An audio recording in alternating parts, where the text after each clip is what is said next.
बुद्ध ने महल का त्याग किया शांति की तलाश में, और हम शांति का त्याग कर रहे हैं महल की तलाश में। मकान तो बन जाता है चार दीवारी से, पर घर बनता है सब्र, समझ, स्नेह और समझदारी से। पति समझदार हो तो मकान जल्दी बन जाता है, पत्नी समझदार हो तो मकान घर बन जाता है, दोनों समझदार हो तो घर मंदिर बन जाता है, बच्चे भी समझदार हो तो घर स्वर्ग बन जाता है, और अगर माता पिता भी साथ हो तो घर स्वर्ग से भी सुंदर बन जाता है। जिस व्यक्ति के पास ये तीन गुण हैं, वो कभी असफल नहीं हो सकता। पहला, अपने लक्ष्य के प्रति लगन। लगन आपसे वो करवा सकती है जो आप करना चाहते हैं। दूसरा, साहस। साहस आपसे वो करवा सकता है जो आप कभी नहीं कर सकते। तीसरा, अनुभव। अनुभव आपको ये बताएगा कि आपको करना क्या है। जिस व्यक्ति में लगन, साहस और अनुभव ये तीनों गुण हो, उसके लिए इस संसार में ऐसा कुछ भी नहीं जो वो नहीं पा सकता। अच्छे लोगों की परीक्षा कभी मत लीजिए, क्योंकि वे पारे की तरह होते हैं। जब आप उन पर चोट करते हैं तो वो टूटते नहीं, बल्कि फिसल कर चुपचाप आपकी जिंदगी से दूर चले जाते हैं। जिंदगी वो हिसाब है जिसे पीछे जाकर सही नहीं किया जा सकता। इसीलिए आज में सुधार करें और पुरानी बातों को अनुभव की तरह इस्तेमाल करें। जो बदला जा सकता है उसे बदलिए, जो बदला नहीं जा सकता उसे स्वीकारिए, और जो स्वीकारा नहीं जा सकता उससे दूर रहिए, लेकिन खुद को खुश रखिए। जीवन में जब परेशानी आए तो शांत मन से सोचिए।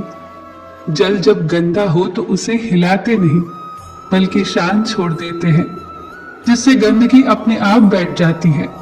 इसी तरह जीवन में परेशानी आने पर बेचैन होने की बजाय शांत रहकर विचार करें, हल जरूर निकलेगा। वह सब कुछ करो जो आप करना चाहते हो, लेकिन लालच से नहीं, अहंकार से भी नहीं, वासना से नहीं, ईर्ष्या से भी नहीं, बल्कि प्रेम, करुणा, नम्रता और विश्वास के साथ करो। आशा और विश्वास कभी गलत नहीं होते।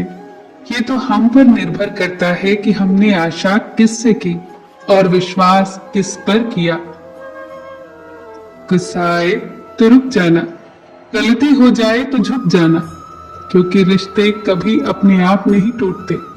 अहंकार, अज्ञानता और रवैया ही उन्हें तोड़ देता है। एक बार किसी ने स्वामी विवेकानंद से पूछा कि सब कुछ खोने से ज्यादा बुरा और क्या हो सकता है।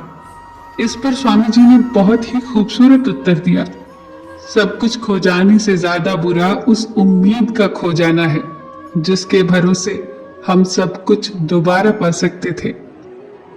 क्यों रोते हो मन का ना होने पर? जो लिखा है वो होकर ही रहेगा।